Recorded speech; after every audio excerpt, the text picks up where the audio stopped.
बिहार में 44 डिग्री वाली फीलिंग और आसमान से बरसती आग। स्कूलों पर चला चाबुक, जाने कब मिलेगी इस उमस भरी गर्मी से राहत। नमस्कार, आप देख रहे हैं स्टार टीवी बिहार। मैं हूं आपके साथ अपराजिता सिंह। अगर आप बिहार में रह रहे हैं तो पिछले कुछ दिनों से आपको लग रहा होगा कि सूरज देवता इस बार कुछ ज्यादा ही जल्दी नाराज हो गए। कहने को तो मोबाइल के वेदर ऐप पर तापमान 37 से 38 डिग्री के आसपास दिख रहा है, लेकिन बाहर निकलते ही जो शरीर को महसूस हो रहा है वो है असली टॉर्चर। भागलपुर से लेकर पटना और गया से लेकर मुजफ्फरपुर तक हर कोई बस यही कह रहा है कि भाई ये कैसी गर्मी है, जान निकाल ले रही है। रविवार का हाल ही देख लीजिए, पारा सरकारी रिकॉर्ड में भले ही 37.1 डिग्री था, लेकिन हवा में नमी और बंगाल की खाड़ी से आ रही भाप जैसी हवाओं की वजह से जो गर्मी लोगों को महसूस हो रही थी वो सीधे 44 डिग्री वाली थी। इसे वैज्ञानिक भाषा में फीलिंग टेम्परेचर कहते हैं, यानी वो गर्मी जो नमी और उमस की वजह से हमारे शरीर को झुलसाती है और पसीने को सूखने नहीं देती।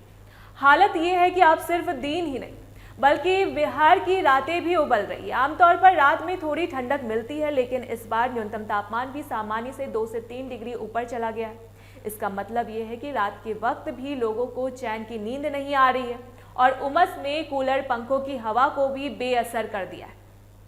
मुजफ्फरपुर के मौसम वैज्ञानिकों का कहना है कि जेट स्ट्रीम और हाई प्रेशर की वजह से आसमान से आग बरस रही है। सूरज की किरणें इतनी तीखी है कि वो सीधे त्वचा को झुलसा रही है। अगले 2-3 दिनों तक इस तपिश से बहुत ज़्यादा राहत की उम्मीद नहीं है, क्योंकि हवा में नमी कम होने से ड्राई हीट का खतरा और बढ़ गया है।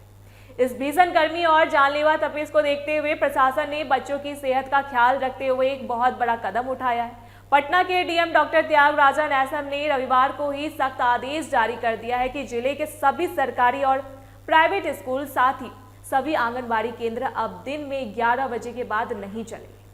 यह आदेश कक्षा 8वीं तक के छोटे बच्चों के लिए है और फिलहाल 21 मई तक लागू रहेगा। दरअसल दोपहर के वक्त धूप इतनी जहरीली हो जा रही है कि मासूम बच्चों के बेहोश होने या उन्हें लू लगने का खतरा बहुत बढ़ गया है। जिला अधिकारी ने साफ कहा है कि बच्चों के स्वास्थ्य पर कोई समझौता नहीं किया जाएगा। हालांकि जो बच्चे 8वीं से ऊपर की क्लास में हैं उनकी पढ़ाई जारी रह सकती है, लेकिन छोटे बच्चों को इस आग से बचाने के लिए यह फैसला लेना प्रशासन की मजबूरी बन गया था। गया और भागलपुर जैसे जिलों की बात करें तो वहां तो स्थिति और भी चिंताजनक है। गया में पछुआ हवाओं ने लू जैसे हालात पैदा कर दिए। वहीं भागलपुर में नमी की वजह से ऐसी उमस है कि लोग घरों में दुबके रहने को मजबूर हैं। मौसम विभाग का कहना है कि सोमवार को भी राहत के आसार कम ही हैं। राज्य के अधिकांश हिस्सों में मौसम एकदम शुष्क रहेगा और पारा कई जगह 42 डिग्री के आंकड़े को पार कर सकता है। लेकिन इस तपती और झुलसाती गर्मी के बीच एक हल्की सी उम्मीद की किरण भी दिख रही है। वैज्ञानिकों का अनुमान है कि मंगलवार से बिहार का मौसम थोड़ा पलटी मार सकता है। बिहार के सीमावर्ती जिलों में जैसे सुपौल, अररिया, किशनगंज, पूर्णिया और कटिहार में मंगलवार से बादल छा सकते हैं और हल्की बूंदाबूंदी हो सकती है। इसके बाद बुधवार को, गुरुवार यानी 20 और 21 मई को बिहार के बड़े हिस्से में प्री मानसून बारिश का पूर्वानुमान जताया जा रहा है। भागलपुर और मुंगेर जैसे इलाकों में तो 21 से 23 मई के बीच तेज आंधी और बारिश की संभावना है, जिससे तापमान में थोड़ी गिरावट आ सकती है। हालांकि वैज्ञानिकों ने यह चेतावनी भी दी है कि बारिश होने के बाद उमस और बढ़ सकती है, इसलिए जब तक मॉनसून की पक्की एंट्री नहीं होती तब तक राहत और आफत का ये खेल चलता रहेगा।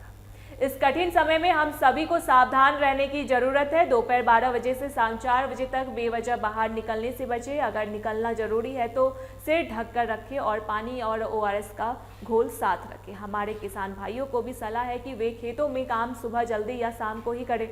बिहार की ये गर्मी इस बार अपने रौद्र रूप में है, इसलिए जब तक आसमान से राहत की ठंडी बूंद नहीं गिरती तब तक अपनी शरीर और अपने परिवार की सुरक्षा की ही सबसे बड़ी समझदारी होगी। इससे जुड़ा एक छोटा सा सवाल है, क्या आपके इलाके में गर्मी की वजह से स्कूलों की छुट्टी कर देनी चाहिए? क्या 11 बजे तक स्कूल चलाना छोटे बच्चों के लिए सुरक्षित है? अपनी राय हमें कमेंट बॉक्स में जरूर बताएं। देखते रहे स्टार टीवी बिहार। धन्यवाद।